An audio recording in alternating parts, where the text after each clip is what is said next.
Hello students, आज हम discuss करने जा रहे हैं first year new book chapter number 4 topic 4.7। ये सेकंड लास्ट लेक्चर है टॉपिक वाइज चैप्टर का और जिसका नाम है वर्क एनर्जी थ्योरम। इंतहाई सिंपल और छोटा सा टॉपिक है। लेक्चर को स्टार्ट करते हैं। Welcome, you are in physics of how and I am your mentor Jain Shabir. तो टॉपिक का नाम है वर्क एनर्जी थ्योरम। देखो, वर्क एनर्जी थ्योरम मुझे सिंपली ये बताता है कि जब भी मैं किसी बॉडी पे वर्क डन करता हूँ तो उस वर्क डन की वजह से क्या होता है, बॉडी की एनर्जी इंक्रीज कर जाती है। ये कैसे होता है उसे मैथमेटिकली देखते हैं, लास्ट पे डेफिनेशन भी देखेंगे। तो एक सिनेरियो डिस्कस कर लेते हैं। मान के चलिए मेरे पास बॉडी है एम, ठीक है। मान के चलिए मेरे पास एक बॉडी है। जब मैं उस पे वर्क डन करूंगा, वर्क डन का मतलब है कि जब मैं उस पे फोर्स लगाऊं थ्रू अ डिस्टेंस डी, तो इसका मतलब है उस पे वर्क डन हुआ। वर्क डन मेरे पास सिंपली बराबर होता है फोर्स इनटू डिस्प्लेसमेंट।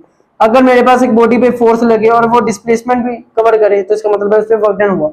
तो मान के चलो मेरे पास एक बॉडी है जिसका मास एम है, उस पे मैं फोर्स लगाता हूँ थ्रू अ डिस्टेंस डी तक। डिस्टेंस डी तक मैं उस पे फोर्स लगाता हूँ। अच्छा, इनिशियल इसकी वेलोसिटी थी वी आई, इनिशियल इसकी वेलोसिटी वी आई। मेरी फोर्स की वजह से क्या होगा, जब मैं फोर्स लगाऊंगा बॉडी पे, अभी वो इनिशियल वेलोसिटी वी आई के साथ मूव कर रही थी, जब मैं फोर्स लगाऊंगा उसकी वेलोसिटी बढ़ जाएगी। तो फोर्स के बाद उसकी फोर्स लगाने के बाद उसकी वेलोसिटी हो जाती है वी एफ। मुझे सिंपली यहाँ पे मुझे ये बताना है कि जब मैंने बॉडी पे वर्क डन किया एफ इनटू डी, तो क्या उसकी वजह से बॉडी की एनर्जी इंक्रीज हुई, और जहाँ पे जो एनर्जी ले रहा हूँ मैं वो काइनेटिक एनर्जी ले रहा हूँ कि वर्क डन की वजह से क्या बॉडी की काइनेटिक एनर्जी इंक्रीज हुई है कि नहीं। या इनफैक्ट सिंपली ये बताता है कि वर्क डन की वजह से बॉडी की जो काइनेटिक एनर्जी है या बॉडी की जो एनर्जी है वो सिंपली क्या होगी, चेंज होगी। तो यही बात मैंने यहाँ पे एक्सप्लेनेशन में ऊपर लिखी है। Consider a force F is acting on a body of mass M. एक मान के चलो एक बॉडी है जिसका मास एम है, उस पे एक फोर्स एफ लग रही है, moving with initial velocity v i. वो जो बॉडी है इनिशियल वेलोसिटी वी आई के साथ मूव कर रही थी, और ये जो फोर्स लग रही है थ्रू अ डिस्टेंस डी तक लग रही है, उसकी वजह से जो उसकी वेलोसिटी वो चेंज हो रही है अप टू वी एफ तक।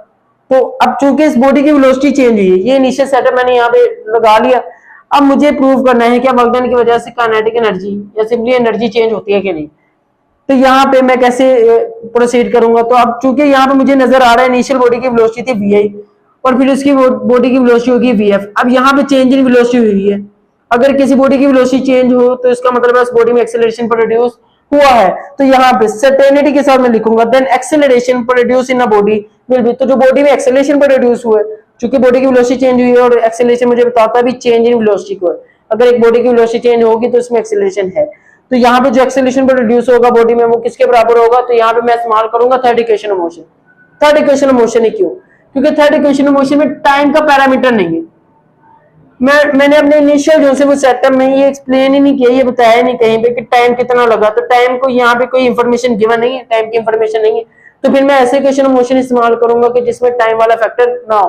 थर्ड इक्वेशन ऑफ मोशन मेरे पास वो इक्वेशन ऑफ मोशन है कि जिसमें टाइम इन्वॉल्व नहीं होता। तो थर्ड इक्वेशन ऑफ मोशन इस्तेमाल करूंगा which is equal to 2AD equals V F square minus V I square. तो यहाँ पे जो एक्सेलरेशन बॉडी में प्रोड्यूस हो वो मेरे पास आ जाएगा 2D, नीचे आके डिवाइड हो जाएगा 1/2D into V F square minus V I square. तो यहाँ से मेरे पास क्या आ जाएगा, एक्सेलरेशन जो कि बॉडी में प्रोड्यूस हुआ है।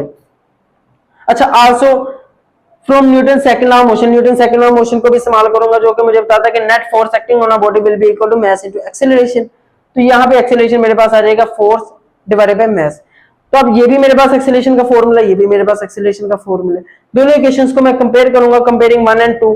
तो F डिवाइडेड बाय m मेरे पास बराबर होगा 1/2D into V F square minus V I square.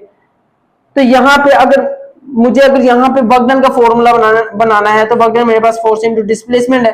तो डिस्प्लेसमेंट को फोर्स के साथ मल्टीप्लाई करवा दूंगा, डिस्प्लेसमेंट को इधर ले आऊंगा और बाकी सारी क्वांटिटीज को दूसरी साइड पे। डिस्प्लेसमेंट इधर आ जाएगा जबकि मास उस साइड पे चल जाएगा। F into D will be equal to 1/2 m आ जाएगा यहाँ पे, V F square minus V I square as it is यहाँ पे आ जाएगा। अच्छा, 1/2 m को दोनों क्वांटिटीज के साथ वी एफ स्क्वायर और वी आई स्क्वायर के साथ मल्टीप्लाई करवा देते हैं। तो F into D will be equal to 1/2 m V F square, एक मतलब वी एफ स्क्वायर के साथ मल्टीप्लाई, माइनस 1/2 एक मतलब वी आई स्क्वायर के साथ multiply, 1/2 m V I square. अब ये मेरे पास किसका फॉर्मूला है, 1/2 मास इनटू वेलोसिटी का स्क्वायर, ये तो काइनेटिक एनर्जी है। और अगर ये फाइनल वेलोसिटी तो फाइनल काइनेटिक एनर्जी, और ये इनिशियल वेलोसिटी तो ये इनिशियल काइनेटिक एनर्जी। और F इंटू डी मेरे पास बराबर होता है वर्क डन की। तो वर्क डन मेरे पास यहाँ पे बराबर आएगा final kinetic energy minus initial kinetic energy. और फाइनल में से इनिशियल को माइनस करो तो ये basically change in kinetic energy बताता है। तो यहाँ पे ये क्वेश्चन मुझे बता रही है कि जब भी किसी बॉडी पे वर्क डन होगा तो उसकी वजह से उसकी जो काइनेटिक एनर्जी है वो चेंज होगी, है ना। अगर मैं बॉडी को जो से पीछे से पुशअप करूंगा, अगर उसकी वेलोसिटी की डायरेक्शन इस तरफ है और फोर्स भी मैं इसी डायरेक्शन में लगा रहा हूँ तो उसकी काइनेटिक एनर्जी इंक्रीज होगी, वीएफ होगी। अगर बॉडी की वेलोसिटी की डायरेक्शन इस तरफ है जबकि मैं वर्क डन ऑपोजिट डायरेक्शन में कर रहा हूँ तो उसकी जो काइनेटिक एनर्जी वो डिक्रीज होगी, आगे चेंज होगा। ठीक है। चेंज आएगा वर्क डन की वजह से, चेंज आएगा, इंक्रीज में आएगा डिक्रीज में आएगा, वो डिपेंड करता है तुम लोग वर्क डन किस तरीके से कर रहे हो। तो वर्क डन की वजह से क्या होगा, काइनेटिक एनर्जी बॉडी की चेंज होती है। और डेफिनेशन सिंपली क्या है, the change in kinetic energy of an object. एक बॉडी में कितनी काइनेटिक एनर्जी का चेंज हुआ, मतलब एक बॉडी की जो काइनेटिक एनर्जी वो चेंज हो रही है। अच्छा, एक बॉडी की काइनेटिक एनर्जी कितनी चेंज हुई, वो मेरे पास सिंपली बराबर होगा वर्क डन के, जितना मैंने बॉडी पे किया होगा work done. The change in kinetic energy of an object is equal to the work done on it by a net force. Net force की वजह से जो उस बॉडी पे वर्क डन हुए, तो वो मेरे पास जो वर्क डन है वो सिंपली मेरे पास चेंज इन काइनेटिक एनर्जी के बराबर होगा। तो इंतहाई सिंपल छोटा सा जो है वो लेक्चर था। उम्मीद है पसंद आया होगा। इजाजत दो, अल्लाह हाफिज।